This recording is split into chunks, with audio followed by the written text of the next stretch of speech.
Olá, meu nome é Jorge Brigliadori e seja bem-vindo ao meu canal. Você que já é inscrito aqui no meu canal ou até mesmo me acompanha no meu perfil do LinkedIn, está acostumado a ver conteúdos muito mais específicos, né? Conteúdos rápidos aí de 3 ou 5 minutos sobre uma funcionalidade específica da ferramenta.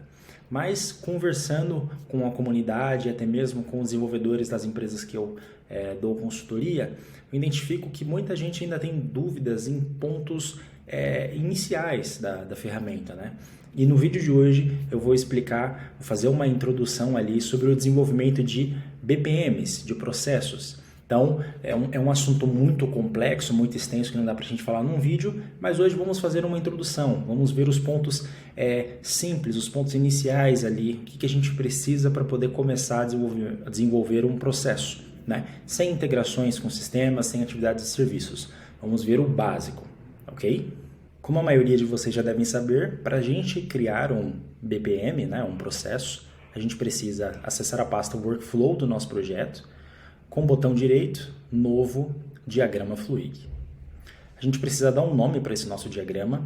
Como exemplo aqui eu vou colocar reembolso de despesas. Vamos construir um processo em cima desse assunto aqui. A gente precisa escolher o servidor, a gente seleciona o servidor desejado, caso a gente tenha mais que um, e aí agora é só a gente finalizar. Perfeito. Toda vez que a gente cria um diagrama do zero aqui no Eclipse, ele já traz para a gente um exemplo aqui de um diagrama, mas na maioria das vezes a gente não vai acabar utilizando isso daqui, né? Então, quando eu começo um do zero, eu já vou excluindo as coisas que vêm aqui por padrão. Então eu excluo, por exemplo, esse pool aqui, né? Então, com o botão direito, deletar e confirmar. Deleto também esse comentário aqui. Então, é só a gente passar o mouse por cima, clicar aqui na lixeira e confirmar. E deleto essa atividade também, essa primeira atividade, porque ela vem com algum bug, alguma coisa que deixa a descrição muito pequena. Então, eu deleto ele também e vou inserir uma nova daqui a pouco. Perfeito. A única coisa que eu não excluo é aqui a nossa atividade inicial, porque ela já vem ali com o que a gente precisa, ela já vem com uma numeração que é padrão, todo mundo que desenvolve o processo dentro do Fluig já está acostumado a utilizar essa que vem padrão, porque ela é o número 4, né? É o que a gente sempre usa e mais para frente eu vou explicar o porquê disso. Perfeito. Então, o que a gente precisa ter em mente antes que a gente colocar a mão na massa? A gente precisa ter um desenho mínimo de processo, um texto também, um entendimento de o que vai ser a atividade inicial, quais serão as atividades que o processo percorrerá até ele chegar no fim, certo? Bom, pensando num desenho aqui de processo de reembolso de despesas, o mais básico possível, que a gente vê na maioria das empresas, é um solicitante requisitando, né, esse reembolso de uma despesa que ele fez, e geralmente depois que ele preenche o formulário dessa solicitação, passa pelo gestor dele direto para poder fazer essa aprovação. Depois é encaminhado para o financeiro, por exemplo, que é quem vai receber essa aprovação de reembolso de despesas e vai fazer a programação do pagamento disso para o solicitante. Depois disso, geralmente finaliza. Então vamos lá. A primeira coisa que a gente precisa fazer aqui é linkar uma atividade que seria da aprovação do gestor logo após essa atividade inicial. Então eu vou vir aqui do lado direito, a gente tem o menu de opções, então eu vou clicar aqui em atividade e vou arrastar aqui próximo da atividade inicial. Aqui, se a gente clicar na seta e expandir, a gente tem diversas possibilidades de atividades. Na maioria dos casos dos processos, a gente vai acabar utilizando essa atividade, primeira opção, e atividade de serviço quando a gente for fazer algum tipo de integração, consultar algum dado externo, enviar um dado para uma base de dados, um sistema, uma API externa, né? Então, as outras opções possa ser que você utilize, mas 90% dos casos é atividade comum e atividade de serviço. Como a gente estava falando, a próxima atividade aqui seria a da aprovação do gestor. Então, o que a gente pode fazer aqui? A gente precisa clicar 2 vezes na caixinha dessa atividade e renomeá-la para aprovação gestor. A gente já tem aqui essa opção. Agora a gente precisa linkar essa atividade inicial com essa atividade que a gente acabou de criar. Então a gente clica na atividade inicial, temos a setinha de criar fluxo, a gente clica nela já arrastando aqui para a próxima atividade. A gente soltando o mouse por cima dessa atividade, ele automaticamente já vai linkar ambos os itens. Aqui, se a gente ver, a gente tem um item, né, um indicador em vermelho, querendo dizer que alguma coisa está errada. Se a gente passar o mouse por cima dele, fala que o componente aprovação gestor não possui um fluxo de saída. Quer dizer, se essa atividade está linkada com uma acima dela, precisa ter uma para poder finalizar. Então, a gente não vai finalizar ela agora, vamos criar a próxima atividade, que seria a do financeiro fazendo essa aprovação. Então, a gente vem aqui, novamente, clica e arrasta aqui para baixo e vamos dar um nome para essa atividade. Aprovação financeira. Ok, damos um Enter e essa atividade recebe esse novo nome. Eu posso clicar aqui e arrastar para deixar aqui logo abaixo. Vamos linkar agora essa atividade aprovação gestor com a nova atividade aprovação financeiro, fazendo a mesma coisa, clicando na atividade, clicando no criar fluxo e já arrastando para a atividade de baixo. Ele aqui dá o mesmo erro para a gente, porque não tem um fluxo de saída, e agora, seguindo o nosso padrão aqui de processo, a próxima atividade seria a atividade fim. Então, a gente tem 2 possibilidades. A gente pode tanto arrastar o mouse aqui e já clicar nesse ícone de evento final, né, de uma última atividade, ou a gente pode vir aqui, clicar e arrastar aqui para baixo. A gente pode ver aqui que se a gente passar o mouse aqui, ele já mostra para a gente um alinhador. Na maioria das vezes ele não fica certo. E aí vem uma próxima dica. Como eu estou usando o Mac aqui, para mim é o botão Ctrl que eu vou utilizar para poder alinhar perfeitamente da forma como eu quero os ícones. Se eu não me engano, no Windows é a tecla Alt. Quem souber, comenta aqui na aba de comentários, por favor. Bom, então eu clicando aqui com Ctrl, primeiro eu seleciono o ícone, clico em Ctrl e ele deixa eu arrastar de uma forma muito mais suave. Então, ele deixa eu chegar no ponto certinho que eu preciso. Vamos agora linkar essa atividade aprovação financeira com a atividade fim. E se a gente soltar aqui em cima, ele deixa a gente alinhar. Ó, a gente pode ver que ainda está um pouco torto, né? Então, a gente clicando com o mouse em cima, clicando com Ctrl, a gente pode deixar mais próximo. Ó, esse aqui ficou mais próximo, para a gente não tomar muito tempo. Porque, até explicando para vocês o porquê disso, se a gente fizer isso sem segurar o Ctrl, ó, ele oferece uma distância nesses quadradinhos aqui, dá muito mais difícil de encaixar ali essa posição. Se a gente olhar aqui, o fluxo ele atende o que a gente precisa, só que ele está muito simples, né? É difícil de imaginar um processo que tem um caminho feliz, assim, né? Que nasça aqui no solicitante, passa pelas outras atividades e nada de errado vai acontecer. Então é aí que a gente precisa pensar que, tanto ali na aprovação do gestor, quanto na aprovação do financeiro, possa ser que alguma informação esteja errada ou ficou faltando alguma informação, algum anexo e precisa retornar para alguma pessoa para poder fazer esse ajuste, certo? Então é aí que a gente precisa, aqui na aprovação do gestor, criar um fluxo de volta para o solicitante. A gente até poderia vir aqui e arrastar aqui para o início. Só que aí, pensa comigo, atividade início, como o próprio nome diz, é uma atividade inicial. Não faz sentido a gente voltar para o início. O que faz mais sentido, e é uma convenção que nós desenvolvedores Fluig utilizamos, é de criar uma atividade apartada, né? Que geralmente a gente dá o nome para ela de revisar dados, corrigir dados, enfim, a grafia que ficar melhor aí para o seu processo.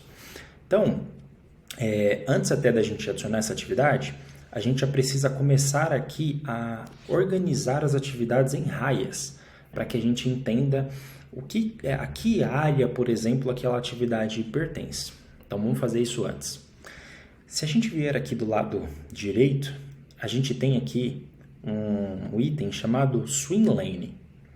Se a gente arrastar ele até aqui próximo, a gente já consegue ver esse novo componente aqui, que seria uma raia, né, como o próprio nome diz, Swim Lane. E aí, a gente pode usar ela para poder organizar as nossas áreas, né? Então, como aqui a gente está falando de uma área que é o solicitante que vai preencher, então a gente vem aqui, clica na raia e a gente vem aqui embaixo e dá um nome para ela, de solicitante. Eu coloco sempre em maiúsculo aqui os nomes das raias, mas aí fica à vontade para deixar da forma como você desejar. Depois, eu vou criar mais uma, clicando e arrastando aqui.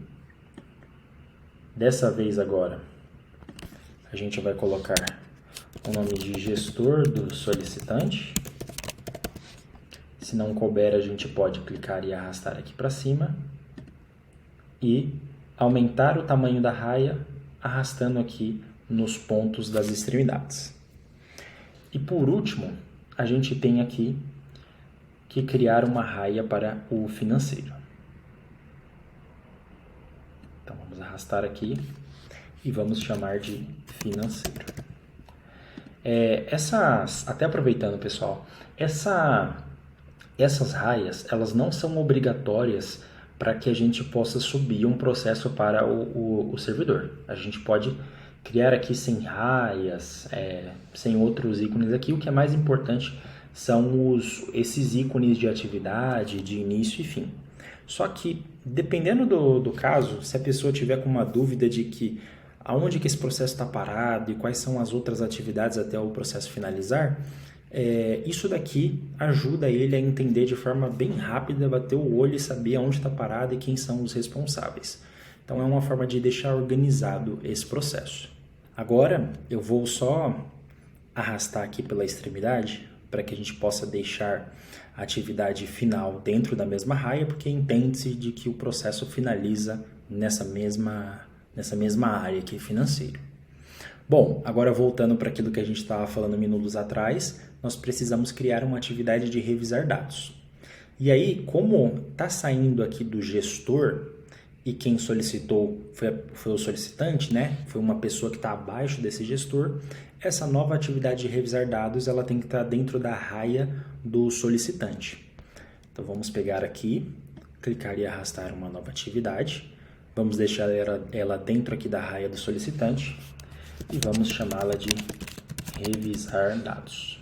Vamos posicionar ela aqui, acho que mais para cima aqui fica melhor. E aí agora ela está solta, né? A gente precisa linkar ela com ambas as atividades. Então a gente pode vir aqui, pegar um fluxo, arrastar até aqui revisar dados, porque entende-se de que pode sair aqui da aprovação gestor.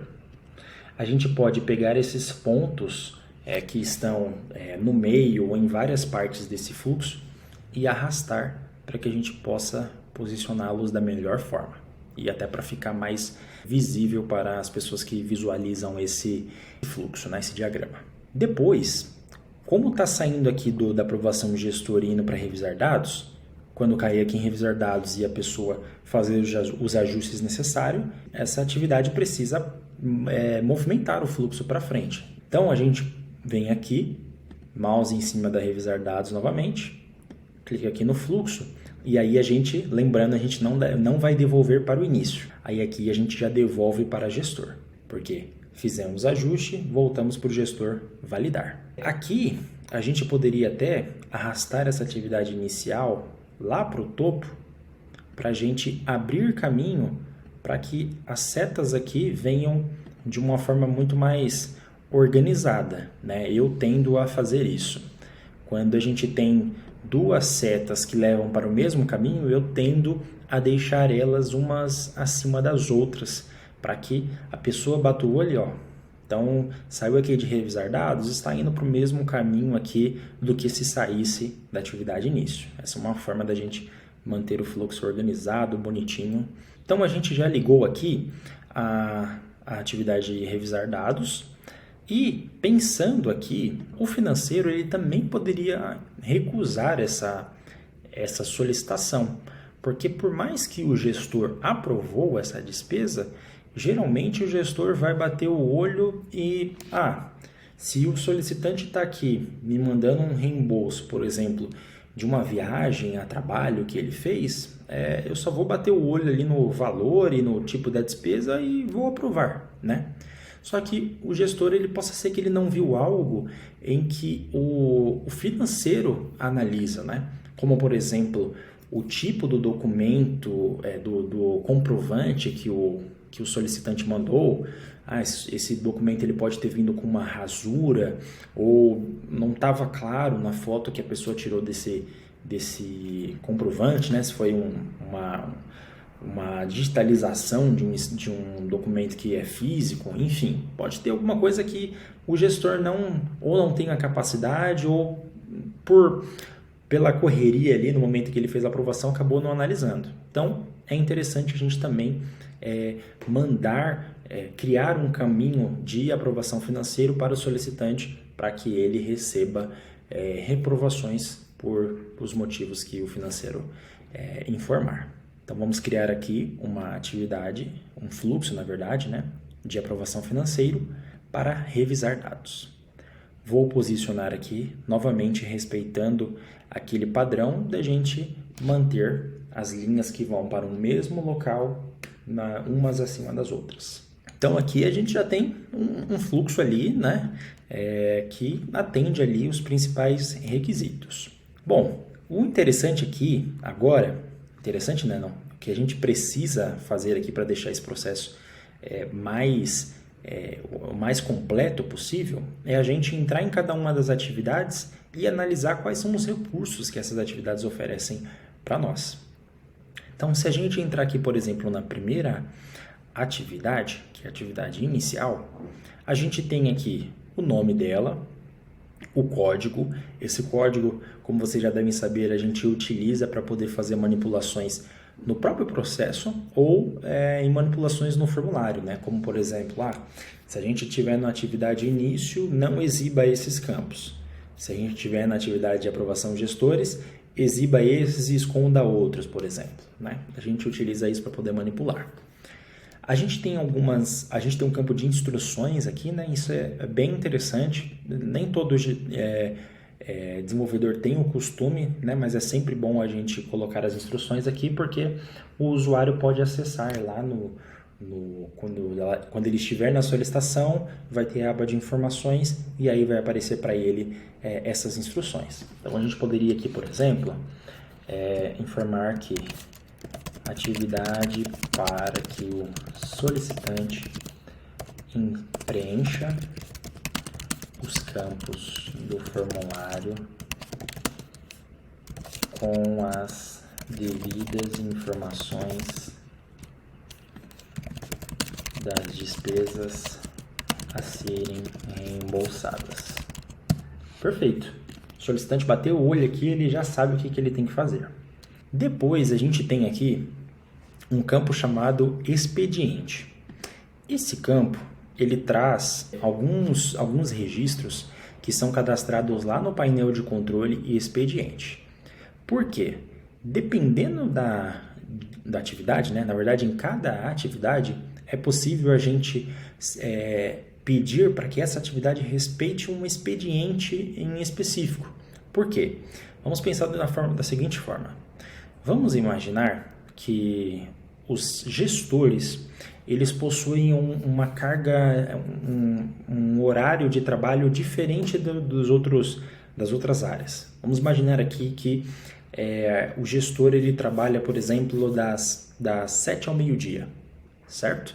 Não faz sentido a gente mandar uma solicitação para ele em que respeite um prazo diferente do dele, né? Porque, por exemplo, como esse expediente aqui ele é utilizado para contar nos prazos das atividades, então a gente tem que entender que quando cair uma solicitação para que esse tipo de pessoa atue nela, a gente precisa que essa solicitação respeite esse expediente, correto?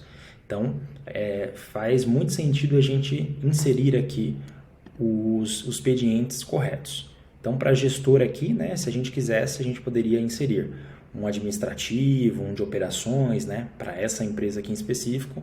Operações tem um horário diferente de administrativo. Então, faz sentido aqui a gente colocar essas configurações. Para esse exemplo aqui de teste, eu não vou utilizar nenhum deles. Depois, aqui abaixo, logo abaixo, a gente tem a opção de mecanismo de atribuição.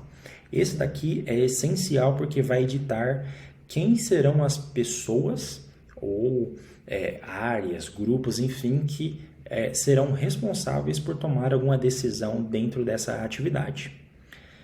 Se a gente clicar aqui no mecanismo de atribuição, a gente tem diversas opções, desde atribuição por associação, por campo de formulário, executor de atividade, grupos do colaborador, papel, enfim, a gente tem diversos. Nesse vídeo aqui, para que a gente não tome muito tempo, eu vou falar para vocês aquilo que os desenvolvedores mais utilizam no dia a dia. Então eu vou começar aqui por campo de formulário. Se a gente quiser usar esse mecanismo de atribuição por campo de formulário, é uma forma da gente deixar o responsável dessa atividade de uma forma dinâmica. Como seria essa forma dinâmica? Vamos imaginar que, dependendo do tipo de despesa que eu preencha no formulário, seja um tipo de gestor diferente que vai fazer essa aprovação. Vamos até deixar mais claro ainda. Vamos imaginar que eu sou do departamento de TI e no meu departamento de TI eu tenha dois tipos de cargos de liderança. Eu tenha um coordenador de TI e eu tenha um gerente de TI. Vamos imaginar que para despesas mais simples, como um reembolso de uma alimentação, né, feito numa atividade de trabalho, né, algo que seja mais simples assim, o coordenador que faça essa aprovação.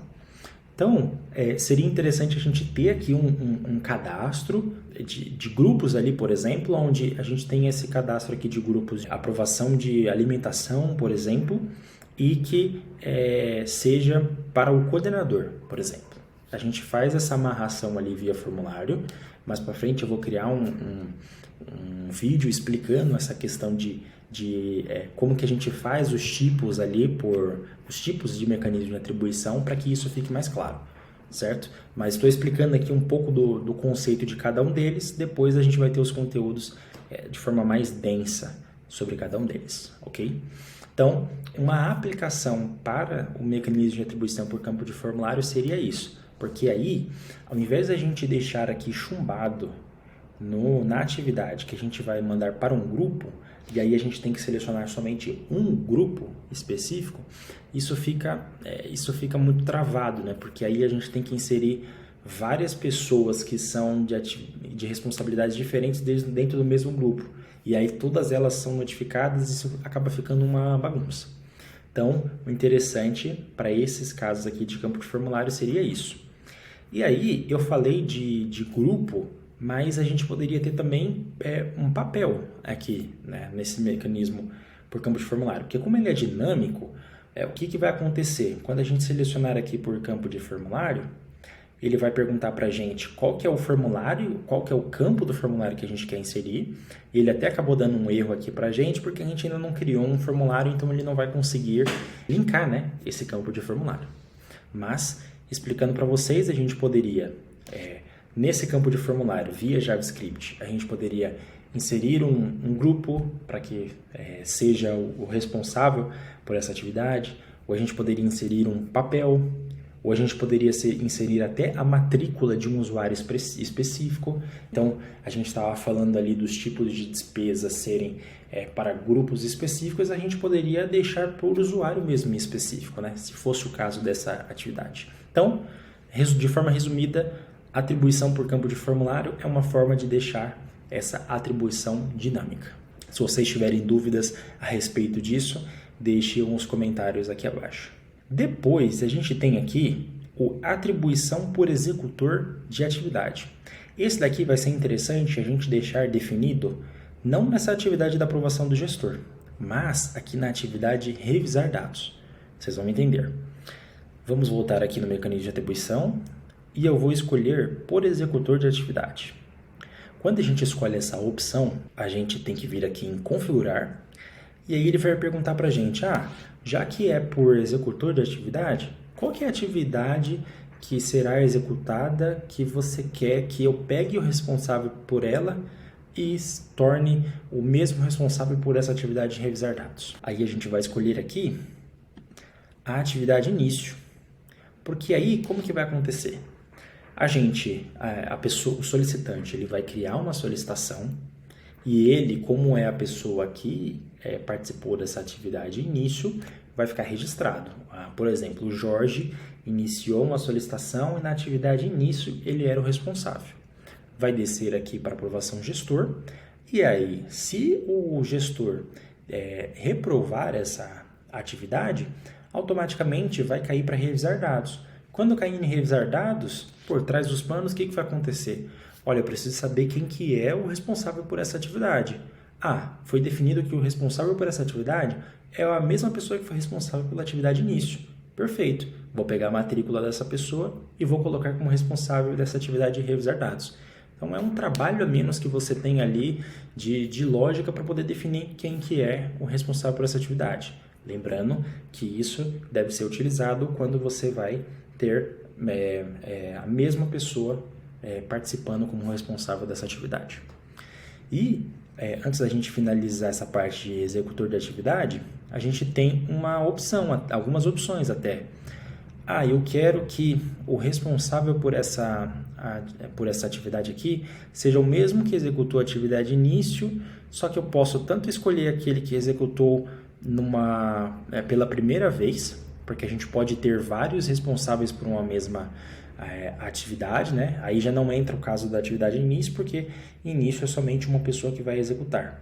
Então, isso são para atividades que estão ali no meio do processo. Então, a gente pode tanto escolher a primeira execução, ou a última execução, ou todas as execuções. Aí, essa última opção só vale para casos onde a mesma pessoa atuou na mesma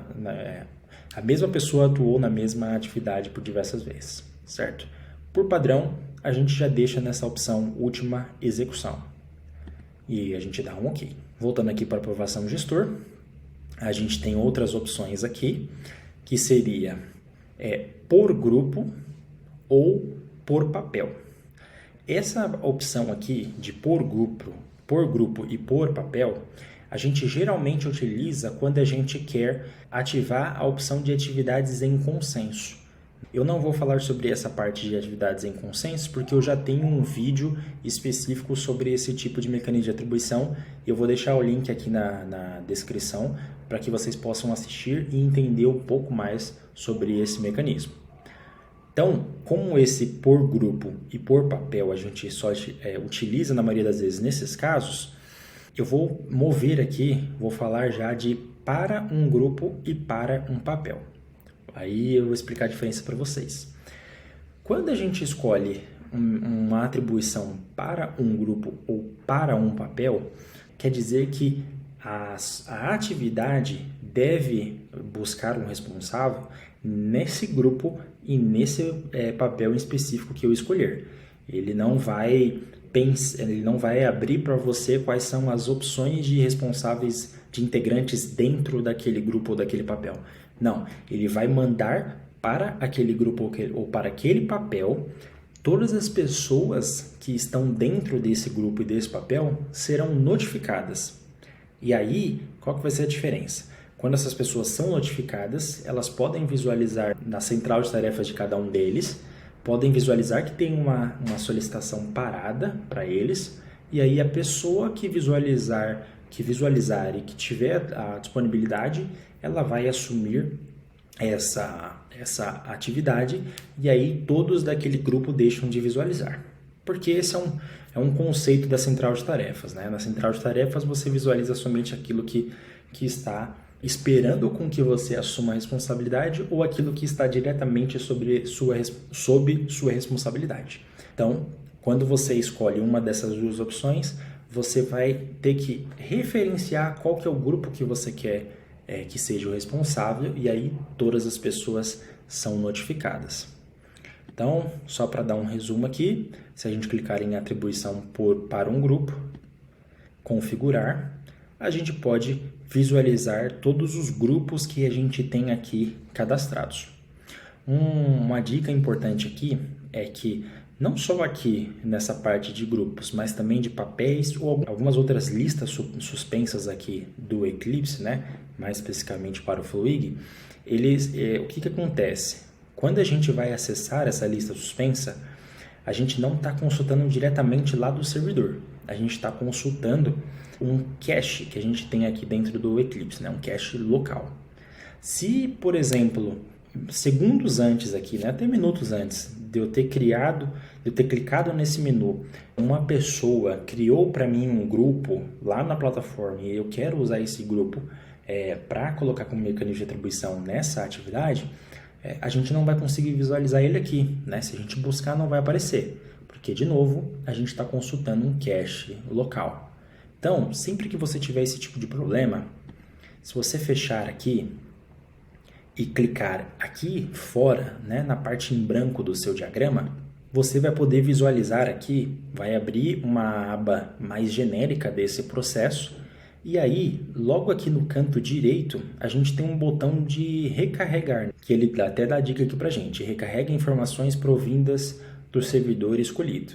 Se a gente clicar duas vezes aqui, o que vai acontecer é que ele vai bater lá no servidor do Fluig, deixa eu ver tudo que tem de informação nova no servidor e vou trazer aqui para a máquina local, para que quando eu for abrir aquela lista suspensa, ele liste para mim esses novos registros.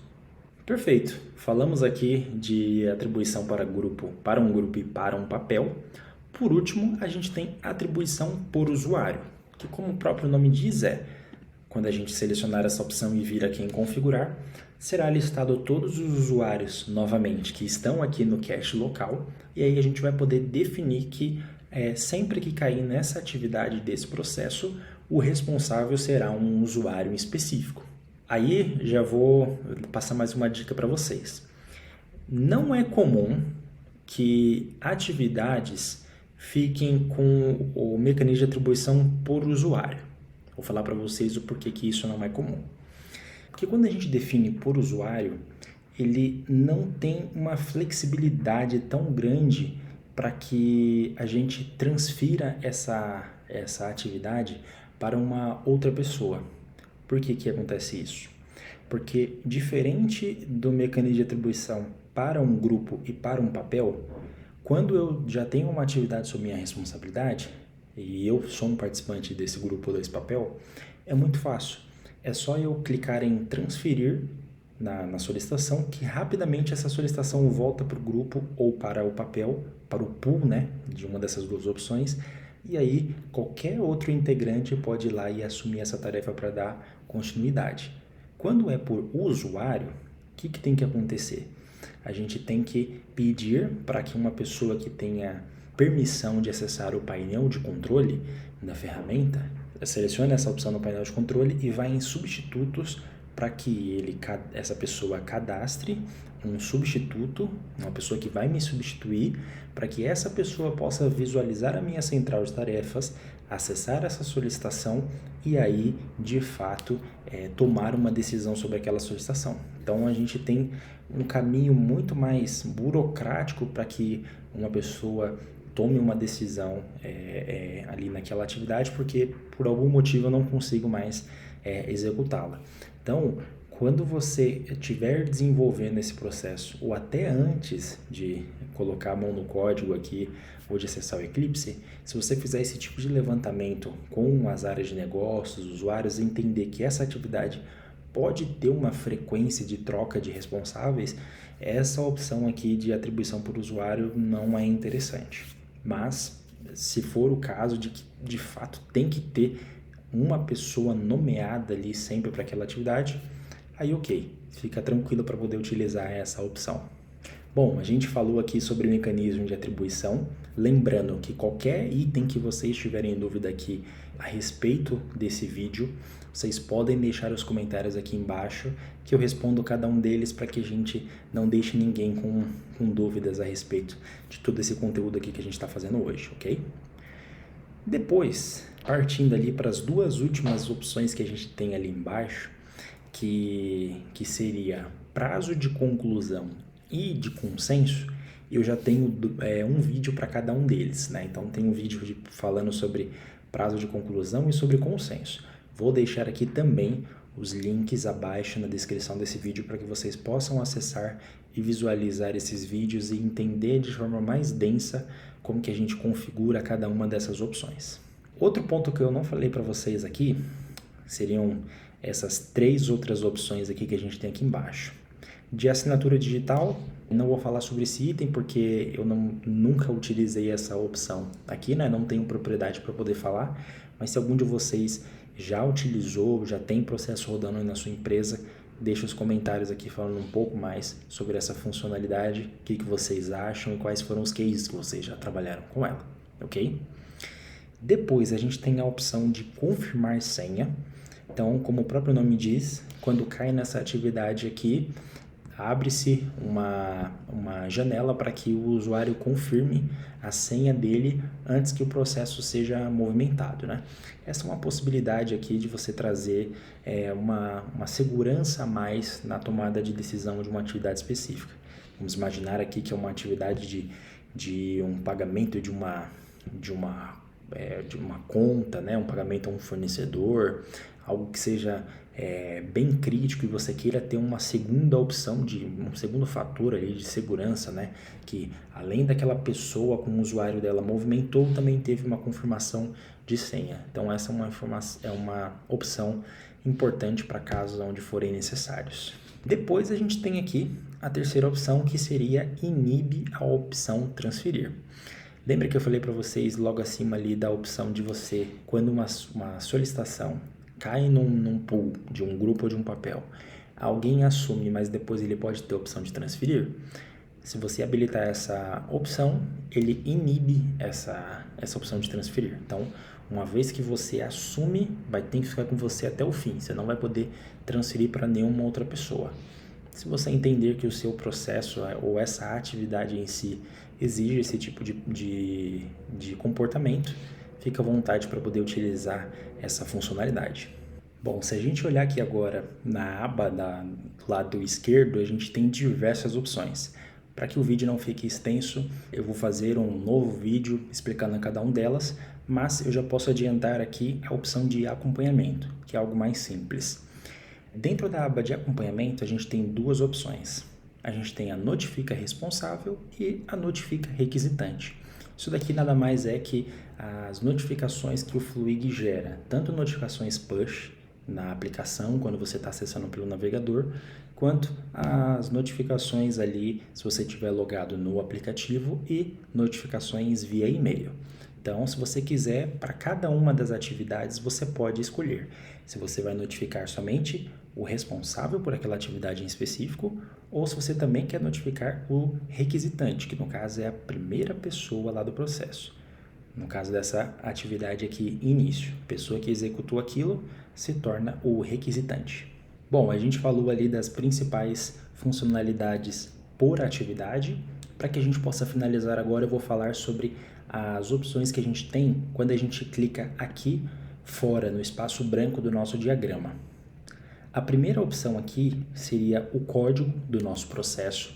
Esse código aqui é interessante a gente levar em consideração a não utilização de caracteres especiais, nem espaço, porque é um código que a gente vai utilizar em futuras consultas, manipulações, enfim. Então, seguimos aqui o padrão de deixar caracteres em caixa baixa, sempre utilizando um hífen ou um underline ali para a gente poder juntá-los, né, para que não tenhamos problemas com caracteres no futuro. Depois, a gente tem aqui a opção de descrição, que é como a gente quer que o nosso usuário do nosso processo que a gente está desenvolvendo aqui, ele visualize o nome desse processo. Então, aqui a gente pode já deixar de uma forma muito mais amigável para o usuário. Aqui a gente já pode utilizar espaços, trocar a caixa dos caracteres, enfim, deixar da forma como como o usuário vai entender melhor. Novamente, a gente tem um campo de instruções aqui, só que esse campo de instruções é uma instrução geral, falando sobre todo o andamento do processo, o que vai acontecer aqui, qual que é o objetivo, o que acontece quando finaliza. Então, é um descritivo muito mais detalhado sobre esse processo. Depois a gente tem a categoria. Essa categoria é como a gente quer que esse processo se encaixe naquelas pastas que a gente tem no menu de iniciar solicitações. Quando a gente clica lá, a gente tem várias opções, e aí se esse processo for um processo que ele se encaixa em uma categoria que já existe lá, é só a gente repetir esse nome aqui, né? Como, por exemplo, financeiro. Se não existir, a gente colocando esse descritivo, a plataforma criará uma categoria lá, né, uma pasta chamada financeiro, e esse processo estará dentro dela. Então é uma possibilidade de a gente ter aqui uma organização melhor desses processos lá no menu de iniciar solicitações.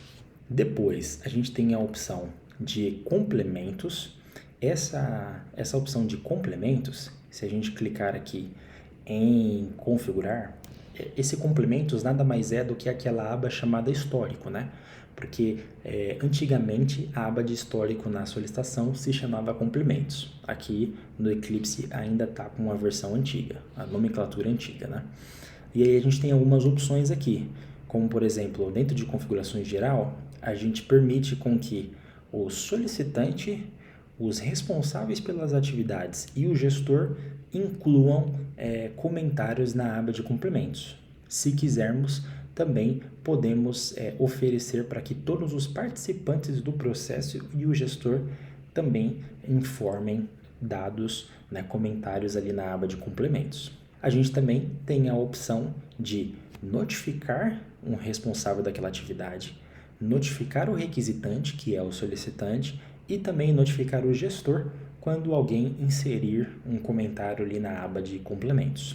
Além disso, a gente tem a opção de ativar ou desativar a aba de complementos para esse processo.